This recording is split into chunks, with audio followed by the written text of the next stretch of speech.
O Mother Nui, stretch high above this valley. Your starry body is our glory. Then see the hawk of yonder Rahurquit, his fiery splendor, oh so mighty. He brings a light for all our weary souls. He makes the broken spirit whole.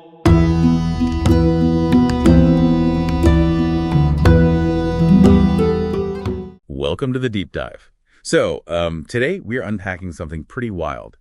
Imagine treating your puberty, your birthday, and even your eventual death, not as biological accidents, but as highly precise, mathematically calculated divine events. Yeah, it's a huge paradigm shift, and that's exactly what we're looking at today with Mavius Lynn's upcoming May 2026 book, The Holy Year of Thelema. Right. And our mission for this deep dive is to see how Aleister Crowley's notoriously secretive 1904 occult philosophy is being completely rewired. It's being transformed into an accessible daily practice for modern seekers like you. Exactly, because taking these rituals out of those dusty lodge halls and putting them into a daily calendar really turns this esoteric philosophy into an actionable routine. For decades, this stuff was locked behind complex astronomy and archaic texts. Yeah, very intimidating. Totally. But Lynn's work strips away that intimidation factor so you can actually apply it to your daily life. And here's where it gets really interesting. Thelema isn't just theory, right? It's a lived calendar meant to align your individual existence with cosmic realities. Yeah. But the sources say before you step into that massive stellar timeline, you have to secure your own internal baseline first. Right. They call this the Thelemic refuge. So before you deal with the macrocosmic forces, you invoke three primary deities representing universal principles. Okay, break those down for us. Sure. So first there's Nuit, who represents infinite space and endless possibility. Got it. Then Hadit, which is the infinitely condensed focal point of your own individual soul. And finally, Rahurquit, the active martial manifestation of those two uniting in the material world. So by bringing those three together, you build what the texts call a kavacha. Yeah, a magical armor. Right. Okay, let's unpack this. It's basically like putting on high-tech psychological noise-canceling headphones before you interact with the universe.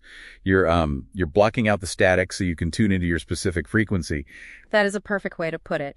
And what's fascinating here is how that psychological armor specifically sets the practitioner up to reject the standard pagan wheel of the year. Because most modern esoteric calendars are agrarian. Exactly. They rely on farming myths.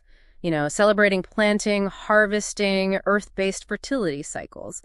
But Thelema replaces those agrarian myths with intense, mathematically precise astronomical rites. Wait, so it's based on the stars, not the crops. Right. The rituals of the elements trigger at the exact moments the sun enters the cardinal zodiac signs. So Aries, Cancer, Libra, and Capricorn. It's all about stellar integration. Okay, so the solar dates anchor you to the universe. But from that eternal astronomy, we transition to the specific historical timeline, dates that anchor you to the foundation of the philosophy itself. Yeah, the calendar honors exact moments, like March 20th kicks off the Aeon of Horus. Which is an age defined by the crowned and conquering child, or radical individual autonomy. Exactly. And then April 8th through the 10th marks the exact hours noon to 1 p.m. when Crowley transcribed the Book of the Law in Cairo. Practitioners treat those dates as temporal portals. Oh, wow. So they ritually read it at those exact times. Yep. At noon on those exact days to access the energy of that specific historical moment. Okay, wait, I have to push back here. We're talking about a system of profound spiritual autonomy, but we're relying entirely on one guy sitting alone in a 1904 apartment. Right. I know it sounds contradictory, but if we connect this to the bigger picture, that tension is exactly what Lynn's book actively disrupts. The historical myth has been heavily patriarchal. Very much so. But Lynn's text systematically reclaims the crucial Scarlet Women, specifically figures like Rose Kelly. Because without Rose's spontaneous clairvoyance in an Egyptian museum, none of this happens, right? She actually initiated the religion. Exactly. And the calendar demands recognition of that fact. August 12th is explicitly honoring this alchemical, magical partnership. It reinforces that the feminine principle was absolutely necessary for the revelation, not just a footnote. Right. Which flows perfectly into how Thelema treats the human body. These massive cosmic dates ultimately serve one purpose: liberating your personal biological life cycle. The system aggressively removes original sin and shame. So what does this all mean for the practitioner? Well, it alters your psychological baseline. Take the feasts for fire and water. Instead of teaching a teenager that their changing body is a source of shame, these rituals reframe sexual maturation as divine. You're being celebrated, not pardoned. Exactly. It's the same with birth. You get the feast for life, void of any need for spiritual washing. And the end of life is the greater feast for death, a celebration of the individual's accomplished will without fear of damnation.